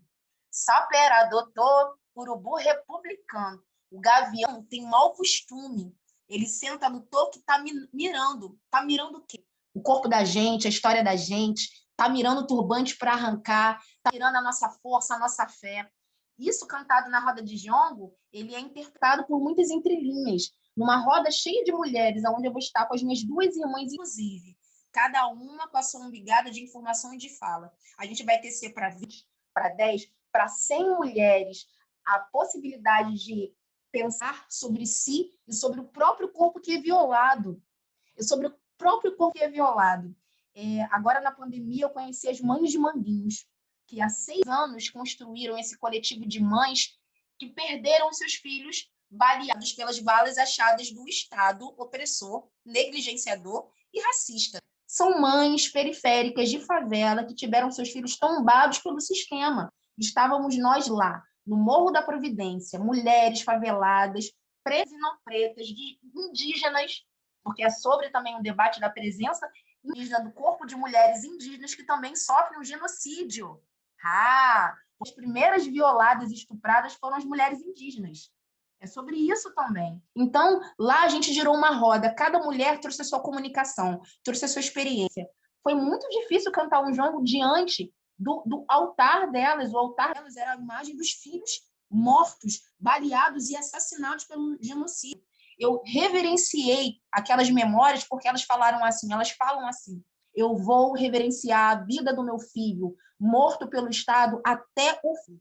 Falam que nós somos histéricas, falam que nós somos isso e aquilo. São mulheres com tanta informação, com tanto gabarito. Por quê? Elas estão ali pela continuidade da vida do meu filho, que é um menino negro de periferia, pela vida dos nossos filhos, é sobre isso. A roda está girando. Inclusive, os índices, muitos índices, eles provêm de coletivos pretos, de coletivos nossos, Instituto Marielle Franco, sempre lançando várias estatísticas que falam sobre as negligências diante do nosso corpo, uma responsabilidade social. Nós estamos, sim, pautando os nossos índices positivos e negativos que vêm do genocídio preto, do corpo favelado, das mulheres, do feminicídio negro, e ainda assim, porque falar sobre feminismo é falar sobre o primeiro feminismo, que foi com as nossas mulheres pretas escravizadas lá nas senzalas. O primeiro feminismo de das senzalas, com as nossas pretas velhas. Fica numa cozinha de mulher preta, fica no Ilê, fica lá para a gente ver de onde o feminismo tem as suas raízes. Então, as coisas estão fluindo. Cada lugar que a gente é, por si só, e que a gente faz, tece as nossas pesquisas, como a irmã, com essa pesquisa pontual, irmã Doula, a nossa irmã falando sobre laqueadura. Eu nunca vi, irmã, uma pesquisa sobre isso. Poxa, e olha que orgulho por vinda de uma mulher negra, isso tem um significado. Aonde você dialogar, seja com uma mana do teu lado, você já está transformando essa roda. Porque essa mana vai ter uma informação que ela vai passar para outra. Hoje, eu fiz um curso de educação perinatal, porque eu tenho o objetivo de me tornar doula, de uma mulher preta favelada doula. Eu serei. Eu estou no caminho das informações que me são negligenciadas. E que eu desejo que chegue nas escolas, porque é sobre as escolas, é sobre os espaços formais e não formais. A arte, a dança, pode falar sobre educação perinatal, gente. A gente faz umbigada. Umbigada é sexo. A umbigada é informação. A umbigada é ventral. A África em diáspora com o Brasil. Como não? Eu tenho uma aluna que foi minha pequena, desde os 9 aos 14 anos dançando comigo. Hoje ela é mãe. E eu tive muito orgulho de poder mediar ela, a minha professora de educação perinatal, a Monique, ela sendo assistida. A gente está girando, eu giro com o meu tambor, com a minha dança. As irmãs giram com cada ação existencial delas. Pode ser uma irmã. Essa uma irmã vai ser salva por essa informação, porque a informação, ela salva. A informação positiva, correta, não negligenciada, ela salva. Então, a gente está girando, a gente está fazendo. Quero muito conhecer o livro da irmã, porque eu trabalho em educação infantil desde que eu me entendo pelo gente. Eu estou lá com um livrinho, com um tamborzinho, com um cantinho. E as crianças, eu tenho crianças pretas, crianças não pretas. As crianças são a transmutação de tudo isso. Elas fazem a umbigada assim. Assim. A gente precisa focar na educação infantil, seja na escola, na primeira escola que é a casa, mas para que a casa esteja sadia em prol de diálogos pontuais para esse crescimento, é preciso que essas mães, que esses pais, que esses homens, que essas relações sejam sadias. Tem muita mulher espancada, muita mulher violada dentro de casa, essa criança vai à escola com essas memórias. Essa menina, ela ela conhece o sexo sem entender de uma educação sexual, sabe? Então é sobre isso. A gente está girando, a gente está fazendo e a gente está acontecendo, porque sobre acontecer. Mães pretas acontecem só por estarem vivas e principalmente por tecer as suas umbigadas e os seus tambores, da forma que são e da forma que acreditamos que conseguimos fazer.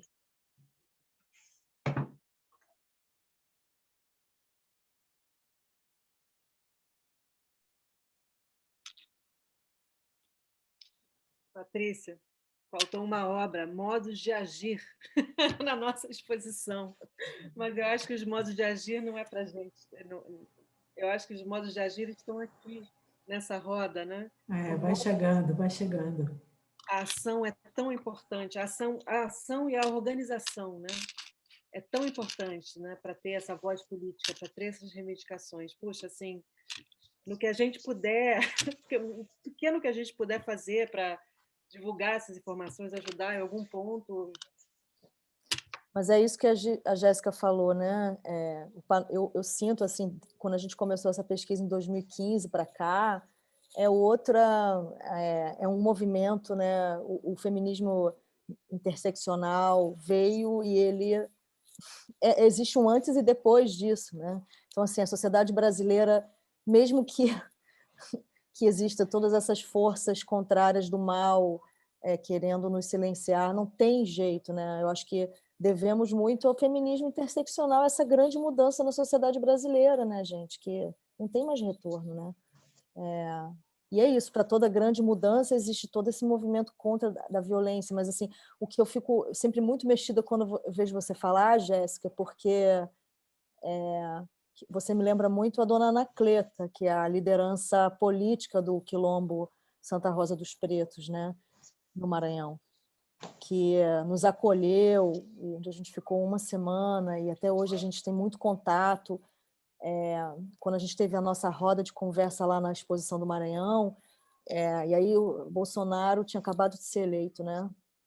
E estava todo mundo muito mal, e todo mundo num negativismo, falando isso, ela falou, olha só, essa violência aí a gente sofre desde sempre. O nosso modus operandi é a luta. Então, venham para junto da gente, quando vocês estiverem muito mal aí, brancos, né? Porque isso veio de um questionamento branco, óbvio, né? Esse medo aí que você está sentindo agora, eu sempre senti. Então, vamos juntar juntos, vamos nos unir e vamos parar de... porque é o seguinte, aqui no Maranhão é o seguinte, quando a prefeitura não paga o nosso salário dos professores, nós, que somos... elas tocam o tambor da festa do divino, né? Nós vamos todas para a porta da prefeitura e tocamos tambor até o prefeito descer. E é assim que a gente funciona e sempre foi assim. Então, esse nhenhenhê, ela não falou isso. Eu lembro desse momento, falou assim, vocês estão com medo desse aí? Esse que está aí há 500 anos. Exatamente. Exatamente. Para a gente não muda nada. Fala assim, para a gente não muda nada, é só mais um. Muda de cara. Então, assim, o que vocês trouxeram, né? O que o feminismo interseccional trouxe, não tem mais. É um marco, né? E isso não era assim em 2015, né? Quando a gente começou esse trabalho, estava esse movimento começando. E assim, é muito triste lembrar, né, que em 2016 a gente abordei Marielle numa sessão do teatro do Primavera das Mulheres, que é um movimento que surgiu naquele... Eu abordei Marielle, ela era secretária de Direitos Humanos ainda do gabinete do Freixo, e ela com aquela generosidade, eu falei do projeto, ela falou, claro, toma aqui meu WhatsApp, me liga, me manda, não sei o quê. E a gente tem ali, a Marielle estava ali presente na roda de conversa da exposição no Rio de Janeiro, né? E 2 anos depois, quando a exposição abriu em São Paulo, ela era uma das heroínas negras na parede, porque ela tinha sido assassinada. Então, assim, mas é terrível que o Brasil tenha que produzir um assassinato da Marielle Franco e do Anderson do jeito que foi para que isso seja uma fenda, né? E que nunca seja esquecido. Mas é o nível da violência extrema, mas não tem mais retorno, né? Não tem mais retorno, não há como retroceder. Então, assim, ouvir você falar, meio que ouvir a dona Anacleta falar, é um sopro de esperança também, né? Para esses tempos sombrios que a gente enfrenta. Eu queria falar uma coisa também em relação a essa, enfim, rodas de mulheres em geral. Eu tenho um filho de quase 30 anos, 29 anos. Quando eu tive filho, assim, primeiro, assim, a minha mãe nunca me ensinou nada, assim, não tinha mulheres, as pessoas não conversavam sobre isso, então você ia para o parto, você e o médico, porque por mais que você lesse livros, porque tinha um ou outro livro e tal, não existia essa irmandade, sabe, de você poder falar com a amiga, mesmo a sua melhor amiga, não existia essa conversa, sabe? Então, eu acho que isso já é um ganho fantástico, porque eu acho que hoje as meninas, a Stephanie está aí, as meninas jovens que engravidam, se ela olhar para o lado, ela tem uma amiga ou ela tem uma mulher um pouco mais velha, alguém que pode dar a mão e ajudar e falar alguma coisa. Então, eu acho que, assim, pouco a pouco a gente vai ganhando isso, e isso realmente não tem volta, e tomara que não tenha, né? Porque ninguém merece estar sozinha nessa hora. Não, a gente tem a maternidade no parto não precisa ser tabu, né? Tem uns tabus assim que persistem na nossa sociedade que são completamente inúteis, né? E vários outros, ainda temos muitas barreiras a vencer, né? Já avançamos muito de muitas maneiras, tem muita informação, tem muita pesquisa, as mulheres negras estão assim, invadindo as universidades e eu estou falando isso no bom sentido de tomando tenência desse processo de pesquisa, né? Fazendo pesquisas relevantes e tal, mas ainda tem muito a desvendar, né? Tem muito a ser feito. Então, esse futuro é um futuro que a gente já avançou muito, estamos avançando, mas podemos avançar muito mais, porque parto não precisa ser tabu. Por exemplo, a depressão pré-parto. Por que muita mulher não procura o pré-natal? Tem muito por causa do acesso, claro, né? E do conhecimento, mas tem muita mulher que fica muito deprimida, não sabe o que fazer. Né? E essa é uma coisa que não é diagnosticado, que pode ser, né? No momento que houver essas descobertas, acho que pode ajudar muita gente, né? E depois também, o que acontece depois, né? Porque a criança nasce e aí o foco fica o bebê e a mãe esquecida, né? Sim. Fica tudo na criança e a mãe, né? E tudo que acontece com o corpo da mãe, todo o que é, como é encarar a maternidade, né? Que o bebê todo mundo cuida, né? De uma forma ou de outra. Agora a da mãe é completamente esquecida. Então assim, são vários, enquanto que a grávida é assim romantizada também de certa forma, né? Existe um poder aí. Então são vários assim, tem tanta coisa para descobrir, tanta coisa para destrinchar. Então esse é um campo assim para quem quiser levar essa bandeira adiante, vai ter muito sucesso, porque precisa demais, né? A gente só espera que tudo isso que está acontecendo nos coletivos, né, que isso possa virar política pública também. Assim, o que eu mais espero é que, de verdade, que a esquerda venha com uma legenda que mude radicalmente a perspectiva sobre várias coisas e vários erros, né, e que possa trazer aí uma candidata negra junto, ou uma candidata indígena, né, e que as pautas sobre a natureza, sobre a mulher, os decretos sobre a mulher, e que isso seja pensado de uma forma séria, porque se desperdiçaram várias oportunidades de avançar, né? Com todo respeito aí por tudo que foi feito de bom no governo do PT, mas tem que mudar. Não dá para ser uma candidatura de 2 homens mais. Isso, para mim, é assim, inadmissível, cara. Sabe? Eu acho que é isso também que a gente tem que, né? A gente tem que lutar para que, né? E aí, depois de toda essa política de morte que a gente está vivendo, que deve servir para alguma coisa, alguma lição a gente tem que tirar, também a esquerda precisa avançar aí né, nas suas pautas, né? Não dá mais para ter 2 homens como candidatos, né? Um na presidência, outro no vice, não dá mais, gente. Né? Então, a gente sabe muito bem que se a Marielle estivesse viva, ela provavelmente estaria chegando nesse momento, né? Sementes de Marielle, né? Foi morta porque a gente sabe, né? No mínimo ela seria uma senadora hoje em dia, o que. Mas aí é isso, sim. A gente espera que também a gente precisa pressionar os partidos de esquerda, né? Para que tem muita mulher aí, né, que entrou nessa nova candidatura, né? Tainá e Talíria e todas pelo Brasil aí, mas a gente precisa que isso se reflita na legenda que vai vir aí, né? Não sei. Sim. Um candidato indígena e um negro seria, para mim, assim, né, a melhor chapa, enfim, mas é isso, assim. Obrigada por todas as coisas que vocês trouxeram aí hoje para dialogar. O que seria super legal também não sei, talvez organizar uma rede de trocas de conhecimentos e compartilhar as publicações vindouras, né? Aguardando ansiosamente a literatura infantil, uma grande arma também, né? Um grande dispositivo, né? Para todos, porque a literatura infantil não é só para criança, é para o pai e para a mãe que lê também, né?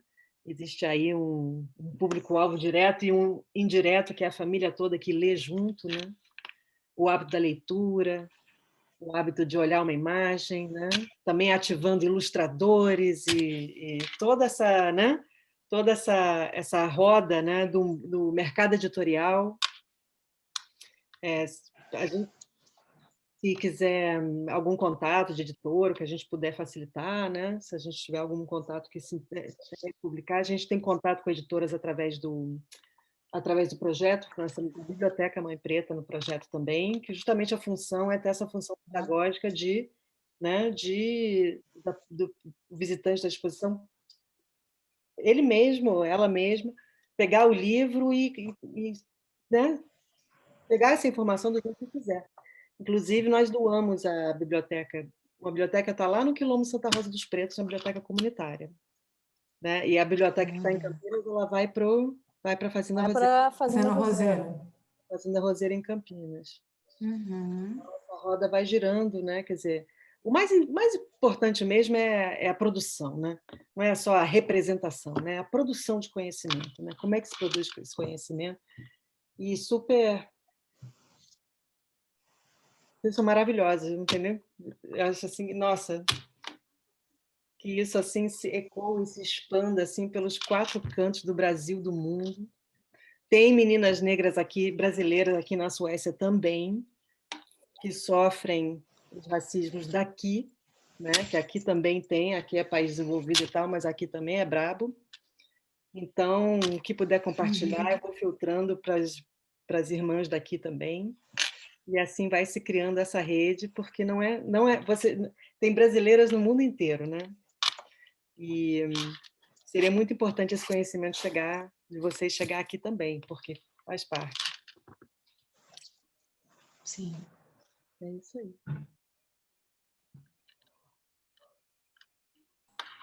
Olha que querida, isso aí, olha só.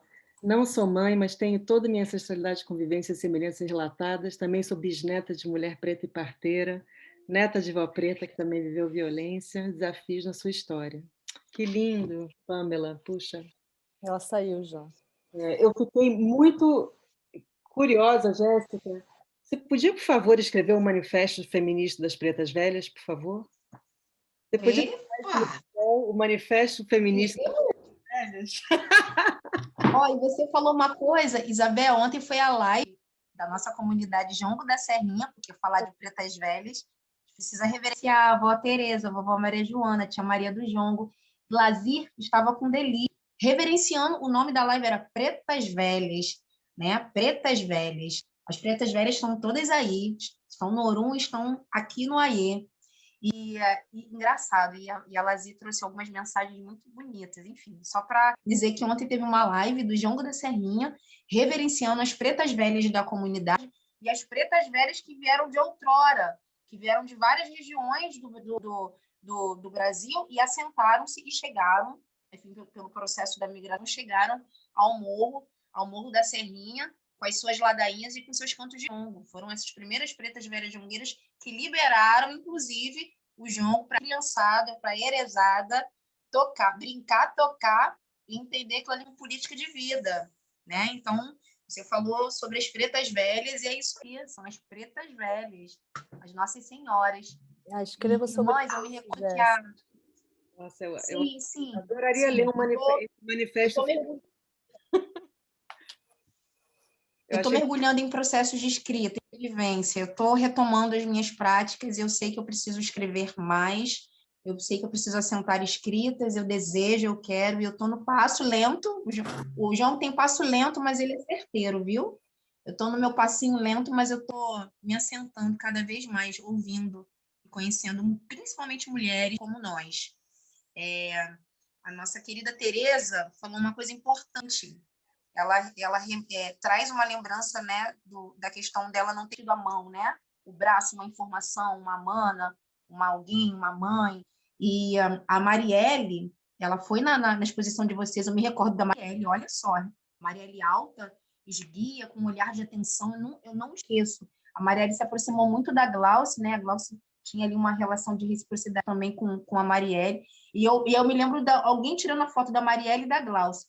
E aí, irmãs, logo em seguida, 2 anos depois, não é isso? 2 anos depois, ela está no mural, né, de aquilo foi fazer a performance, umbigando para Marielle, sendo que 2 anos atrás a Marielle foi assistir o trabalho de vocês, da gente. Isso foi muito doloroso. Isso foi um banzo, uma ferida que rasgou a alma. Eu não queria umbigar para Marielle, eu não queria umbigar para Marielle.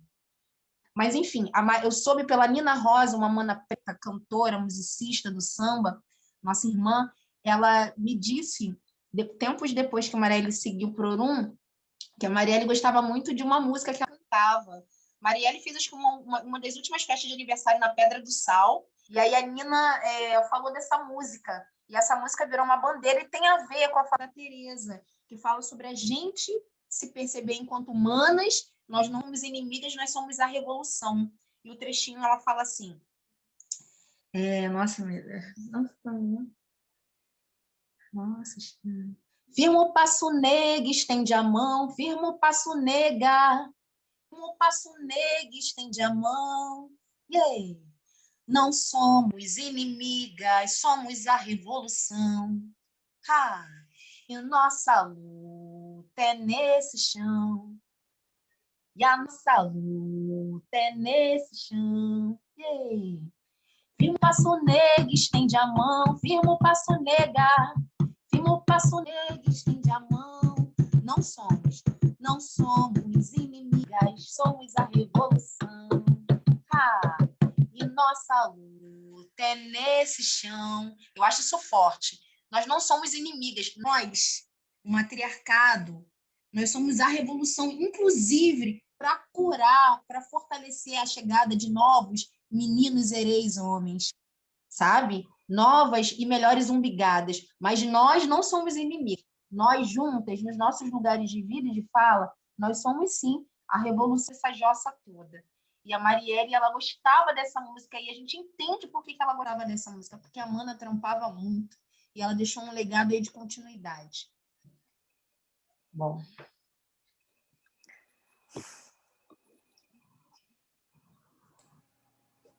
É isso aí. É isso aí. Mãe. Oi, filho. E aí, Laura, você que é a MC do... A MC, né? Faz um fechamento. Gente, mas alguém gostaria, né, de falar alguma coisa?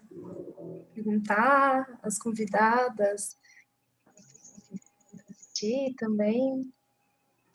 Eu queria comentar que elas comentaram, queria comentar sobre o que elas comentaram, né, da Marielle, porque, assim, eu não conhecia, né, a Marielle, na verdade. Eu fui conhecer quando eu vi a notícia da morte dela, né, e depois quando eu vi uma professora de filosofia falar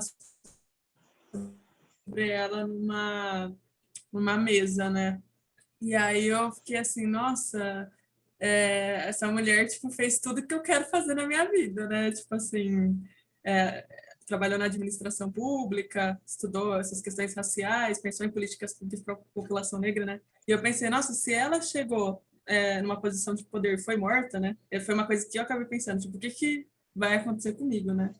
Será que aconteceria a mesma coisa? Assim, é bem forte isso, né? Mas eu acabei pensando isso na hora. E só trazer essa reflexão de que, assim, né? A gente fica com medo, né? Por ver... Quando a gente vê algumas mulheres que estão representando a gente, né? Em algumas posições de poder, se a gente vai chegar ali ou se esse sonho vai ser cortado, né? É mais essa reflexão que eu pensei. Tem uma fala bacana, eu não, nem sei quem, a gente tem ouvido tantas lives, né? Mas teve uma que eu vi esse fim de semana, não lembro quem era um professor, acho que da UERJ também, que ele sempre fala assim, faça tudo que você precisar, mas não faça sozinho, né? Faça um coletivo, né? Se a sua voz é coletiva, você vai estar muito mais protegido. Eu acho que tentaram apagar a Marielle, mas ela não apagou, não. Nossa, ela, Mas gente... que é um preço muito alto, né? Porque assim como eu abordei ela no meio da muito rua, alto. E ela foi tão aberta a mim, ela fazia isso com todas as pessoas, né? Era isso. Então, assim, tentaram apagar ela porque menosprezaram, vamos matar essa mulher negra, periférica da favela e pronto, vamos resolver o problema, né? E a gente sabe que aí esse movimento internacional, eu acho que a Thalíria Petroni também sofre muitas ameaças, ela vive escrevendo sobre isso no Instagram dela. Todas as candidatas negras sofreram ameaças, né, agora, mesmo as que não ganharam, como a Alessandra, retaliações e tal, mas eu acho que assim não tem mais volta, né? Olha, vou trazer, só para fechar, vou trazer um conhecimento também que Mas essa dor essa dor de ser assassinada, do risco, né, que vocês correm, eu nem consigo mensurar, porque eu nunca sofri na pele essa ameaça. Claro, já sofria, né, vários tipos de abuso, né, dos homens brancos, né, mas nunca, não sei nem mensurar o que é isso, assim. Mas eu não consigo. Eu acho que a Marielle, a morte dela veio para desmascarar o Brasil, né? Assim, não tem mais, assim, o Brasil vai ser refundado. O Brasil está sendo refundado a partir dessa. Não quiseram desaparecer com Marielle, mas ela existe. E tem essa coisa muito a ver com, né, com respeito a todas as religiões, assim, mas tem essa coisa que falam muito do Lula também, né? Enquanto o fundamento de Exu. O que é Exu? Exu está em todos os lugares. Exu é o movimento, né? Exu é o próprio movimento. Então é isso. Não adianta querer desaparecer com o movimento, né? Lula foi preso, mas dentro da prisão ele continua ecoando, né? Então isso não é a restrição não é empecilho da ação, né? A Marielle é uma lição de coragem, né? E também o serviço público também é uma questão de trabalha para o público, para o poder público, né? Para o povo. Você não é mais um indivíduo, você representa, né? Quem te elegeu. Então, assim, é uma missão, de certa forma, né? Tem uma coisa, só para fechar, tem uma coisa que eu também aprendi no Maranhão, com a dona Anacleta ou com a dona Dalva, não me lembro qual. A gente estava falando sobre o Mural das Heroínas, né? Na verdade, o Mural das Heroínas, que vocês não viram, são 22 retratos de heroínas negras, de Dandara a Marielle Franco, né? Passando por toda a história. São 22 de centenas, né? Milhares. Né? Mas ali estão as, digamos assim, famosas, assim. Aí eu sempre que a gente estava conversando sobre esse mural, aí chegou a questão da Marielle, pois a gente ficou muito chocado quando ela morreu. Ela falou assim: como assim está morta? O que você quer dizer com isso? Eu falei, sim, porque ela não está aqui entre nós. Ela falou assim, mas elas estão todas aqui. Todinha. Elas viraram encantadas, né? São as encantadas. Elas estão todas aqui. É só você olhar. Né? Então, a morte não é para ser temida. Né? Porque só tem vida. Porque para Encantaria Maranhense você não morre, você vira um encantado, né? Você transmuta, né? Então, E olha, o legado de Marielle é que, como ela mesma falava, nós somos semente, né? Ela foi plantando a vida dela curta, né? Foi plantando sementinha até em você, Stephanie. Você é uma sementinha dela também. Então, a nossa missão, a sua missão é fazer mais sementes, né? Sempre. Queria comentar sobre isso também.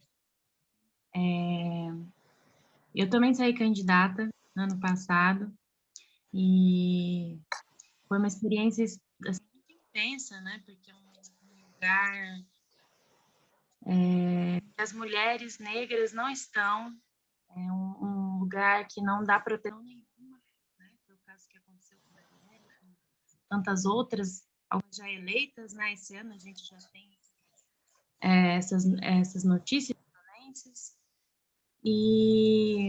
Mas foi muito importante ir naquele lugar. Eu estive na presença de Marielle uma vez também, numa mesa, estava ela, Joyce Best e Stephanie.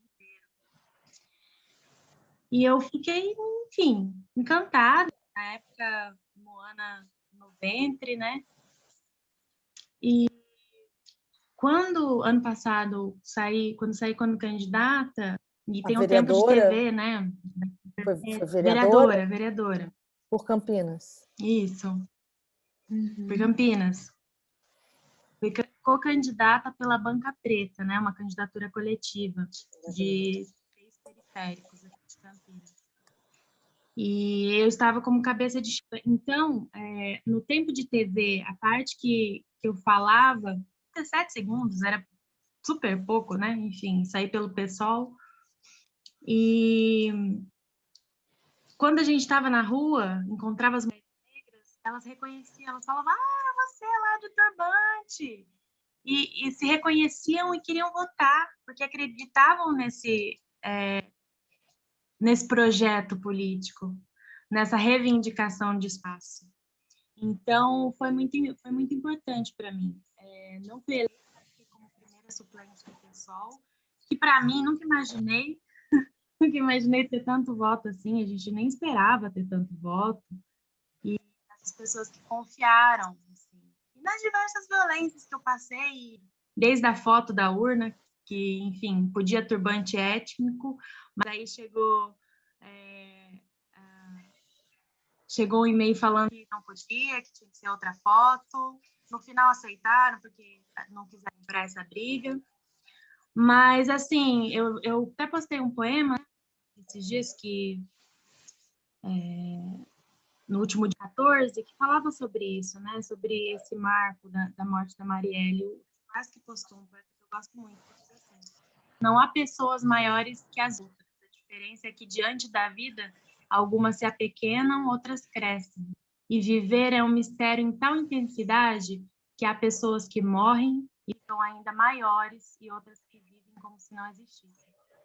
Então, eu acredito, sim, na sementinha. Essa suplência é uma sementinha. A nossa irmã, com a pesquisa dela, é uma sementinha da Maria. Então, o nosso canto é uma semente da Marielle. A gente canta por Marielle, a gente canta pelas outras, né? Então, é uma coisa que não tem mais... A luta é grande, mas é isso que a Isabel estava falando, né? A luta está aí, 500 anos a gente está resistindo.